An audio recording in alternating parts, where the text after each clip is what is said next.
का अर्जुनाचं अवसान आता गळून गेलेलं आहे बघा. दैनंदिन जीवन जगत असताना, सामाजिक जीवन जगत असताना तुमच्या बरोबर कोण आहे, तुमचे मित्र कोण आहे, तुमचे सवंगडी कोण आहे, तुम्हाला सोबत कोण आहे, याच्यावरून तुमच्या जीवनाची दिशा आणि तुमच्या जीवनाची दशा ही ठरत असते.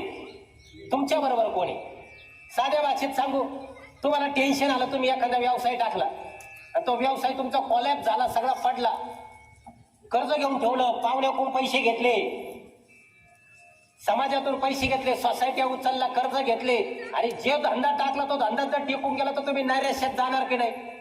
त्या नैराश्यात तुम्ही गेल्यानंतर तुमच्या सोबत असणारे माणसं एक खरे तुमच्या जीवनाला दिशा देण्याचं काम करतात. श्रीकृष्ण भगवंतासारखे. मी तुम्हाला हे उदाहरण का सांगतोय, अर्जुनाचं अवसान गळून गेलं, अर्जुनानं धनुष्य ठेवून दिला, पण त्या अर्जुनाच्या रथावर